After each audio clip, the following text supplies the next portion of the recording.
हरे Krishna everyone. आज हम श्रीमद् भागवतम के 13वें अध्याय से कथा को प्रारंभ करेंगे। हम श्रीमद् भागवतम के पहले स्कंद को रिवाइज कर रहे हैं।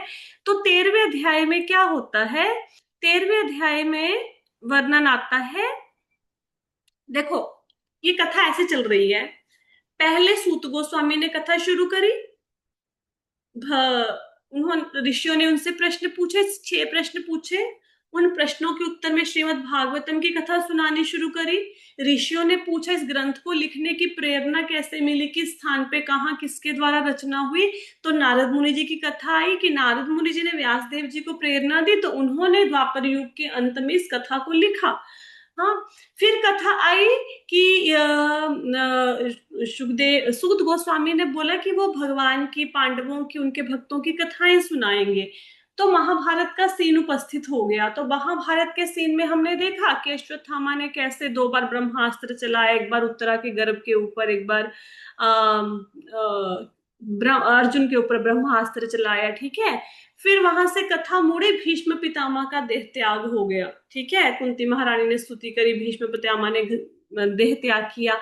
वहां से कथा मुड़ी कि भगवान अपने धाम, सॉरी, द्वारिका में जा रहे हैं युधिष्ठिर महाराज से विदा लेके। और फिर द्वारिका का वर्णन आ गया, द्वारिका कैसी नगरी है, वहां पे लोगों ने कैसे भगवान का स्वागत किया, भगवान कैसे अपनी माताओं और रानियों से मिले। और फिर मुड़कर कथा कहाँ पे आ गई? हस्तिनापुर में। हस्तिनापुर में परीक्षित महाराज का जन्म हो गया। ठीक है। अब यहां से परीक्षित महाराज के जन्म को भी एक बार साइड पे करते हैं। परीक्षित महाराज अपने घर में अच्छे से पल बढ़ रहे हैं। ठीक है, वो अपने मस्त है परीक्षित महाराज। अब बात आती है धृतराष्ट्र जी की। तो क्या है इस अध्याय में कि विदुर जी जो थे, विदुर जी आप सबको पता है, विदुर जी तीर्थ यात्रा पे चले गए थे महाभारत के युद्ध से पहले। तो हुआ क्या था, दुर्योधन ने विदुर जी का, भगवान श्री कृष्ण शांति प्रस्ताव लेके आए कि पांडवों को 5 गांव दे दो, महाभारत का युद्ध नहीं होगा, वो अपना कर लेंगे उसमें गुजारा। दुर्योधन कहता मैं तो सुई के नोक जितनी जमीन भी नहीं दूंगा। और विदुर को ये बात अच्छी नहीं लगी। विदुर ने बोला कि भाई ये तो कुल घाती है, ये तो युद्ध में सारे कुल का नाश करवा देगा, तुम इसका त्याग कर दो। उनको बोला, धृतराष्ट्र को बोला, दुर्योधन का त्याग कर दो। इस बात पे दुर्योधन को गुस्सा आया और उसने बोला तुम तो दासी पुत्र हो, तुम ऐसी बातें कहने का साहस जहाज कैसे कर रहे हो। तो विदुर जी को गुस्सा आया कि इसने मेरा अपमान कर दिया।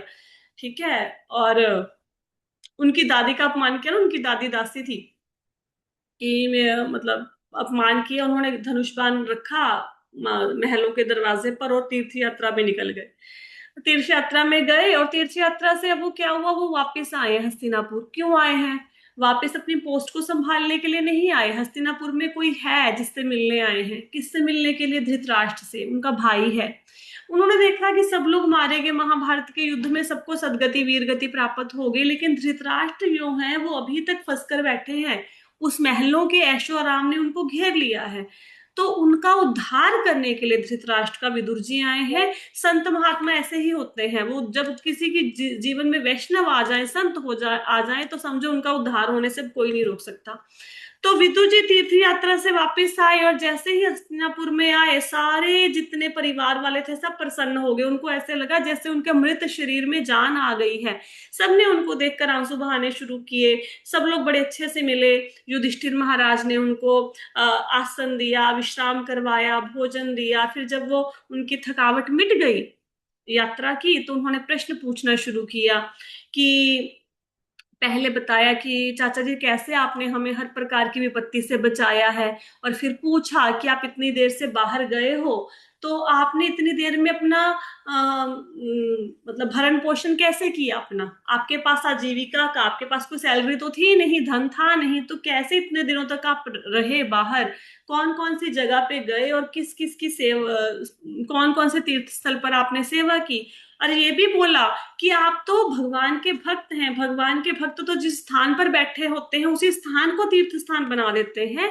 लेकिन फिर भी आप मुझे बताइए आपने किस किस स्थान की यात्रा की, तीर्थ यात्रा की? और पूछा कि रास्ते में आप द्वारिका भी गए होंगे, तो द्वारिका में सब लोग कुशल मंगल से तो हैं? तो सब कुछ विदुर जी ने उत्तर दिया जो जो उन्होंने पूछा। लेकिन उन्होंने एक बात नहीं बताई कि भगवान कृष्ण धराधाम से चले गए हैं और यदुवंश का विनाश हो गया। उनको लगा कि युधिष्ठिर महाराज परेशान होंगे, दुखी हो जाएंगे, और इस समय वो दुखी नहीं देखना चाहते थे उनको। तो विदुर जी कौन थे? फिर कथा आती है कि विदुर जी मंडूक मुनि ने श्राप दिया था धर्मराज को तो वो विदुर बने। मंडूक नाम के मुनि थे, उनको गलती से चोर समझकर राजा के सिपाहियों ने सूली पे लटका दिया था। राजा को पता लगा, राजा ने मंडूक मुनि से माफी मांगी। तो मंडूक मुनि ने बोला तुम्हारी कोई गलती नहीं, मैं धर्मराज से जाके पूछूंगा कि मेरे को किस अपराध की ऐसी सजा दी है, मैंने तो बचपन से आज तक कोई गलती की नहीं। धर्मराज के पास चले गए। धर्मराज कहते आप छोटे बच्चे थे, आपने कीड़े के अंदर ना सुई चुभो दी थी, उसके कारण आपको सूली पे लटका दिया। तो मंडूक मुनि ने बोला मेरी क्या गलती है, मैं तो बच्चा था, मुझे कौन सा पता था। श्राप दे दिया धर्मराज को कि तुम जाओ 100 सालों के लिए पृथ्वी पर शूद्र बन के रहो। तो फिर वो दासी पुत्र बने, विदुर जी बने। तो वो यमराज की पोस्ट वहां पे खाली हो गई 100 साल के लिए। तो पितरों के जो देवता है अर्यमा, तो पितरों के देवता अर्यमा ने उनकी पोस्ट को संभाला 100 साल तक, तब जब तक यमराज विदुर के रूप में यहाँ पे धरती पे थे। ठीक है। तो फिर महात्मा विदुर ने सारी बातें बताई, और फिर ना एक दिन जब समय मिला उन्होंने धृतराष्ट्र के पास गए और धृतराष्ट्र को बोला कि भाई तुम्हें हाँ, धृतराष्ट्र को बोला कि महाराज अभी वो समय आ गया है कि आपको राजमहल का त्याग कर देना चाहिए। ठीक है। और कहते कि देखो आपको अपने जीवन से इतना प्यार है, लेकिन मृत्यु आएगी, जीवन तो खत्म हो जाएगा। ठीक है।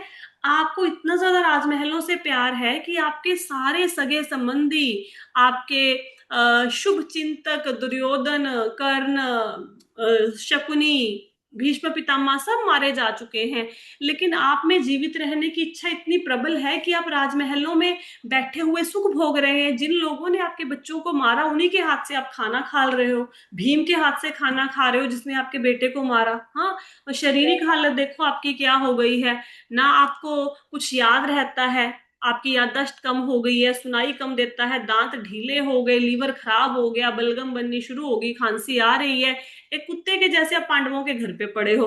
तो ऐसे कठोर कठोर वचन बोले उनको, ताकि उनका मन में वैराग्य उत्पन्न हो और घर को छोड़ के वो चले जाएं। ठीक है। तो उन्होंने बोला कि आपको अभी के अभी इस घर का त्याग कर देना चाहिए, और जैसे सब लोगों ने सदगति प्राप्त की है आपको अपना परलोक संवारने का प्रयत्न करना चाहिए। तो उनके मन में वैराग्य उत्पन्न हो गया, धृतराष्ट्र के मन में। तो उन्होंने क्या किया, उन्होंने निर्णय किया कि मैं तो अभी घर छोड़ दूंगा।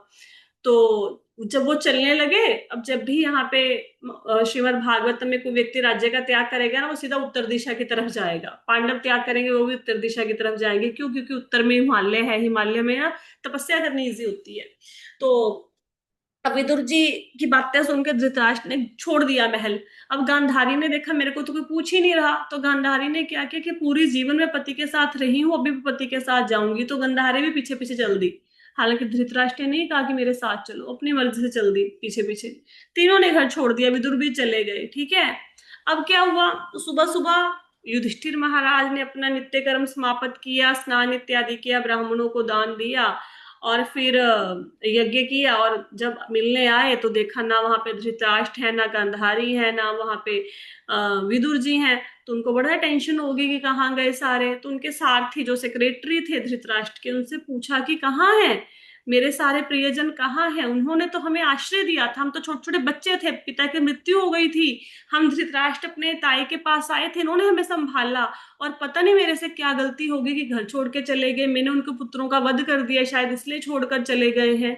तो मतलब मेरी ताई इतनी अच्छी थी, मेरे ही किसी पाप के कारण छोड़कर चली गई हैं। संजय कहता मुझे तो खुद नहीं बता के गए, पूरी जिंदगी मेरे से कोई बात नहीं छुपाई, लेकिन अब मुझे भी बिना बताए वो चले गए हैं, मेरे मैं भी ठगा गया हूं उनके द्वारा। हाँ। तो फिर क्या हुआ, फिर उन्होंने अ, एक मिनट, ठीक है, इतने में क्या हुआ, वहां पे ना नारद मुनि आ गए। नारद मुनि आए तो नारद मुनि से पूछा युधिष्ठिर महाराज ने कि आपको पता है मेरे ताया ताई जी कहाँ है, विदुर जी कहाँ है? तो नारद मुनि कहते तुम्हें उनकी चिंता करने की जरूरत नहीं है, तुम तो खुद मृत्यु के वश में हो, तो तुम किसी और की चिंता कैसे करोगे, भगवान सबके रक्षक हैं। तो उनको बताया कि आपके जो, एक तो संकेत दिया नारद मुनि ने कि जब तक भगवान कृष्ण अपनी लीलाओं को समाप्त नहीं कर लेते तब तक आप अपना राजपाट संभालो। इनडायरेक्टली बता दिया कि भगवान श्री कृष्ण जल्दी ही इस धराधाम से दिव्य धाम को जाने वाले, अपनी लीलाओं को समेटने वाले हैं। डायरेक्टली नहीं, इनडायरेक्टली बता दिया। और फिर बताया कि भाई आपके जो ताया ताई थे, विदुर जी थे, वो तो हिमालय पर्वत की तरफ चले गए हैं। और वो वहां पे क्या करते हैं, वहां पे 3 बार स्नान करते हैं धृतराष्ट्र।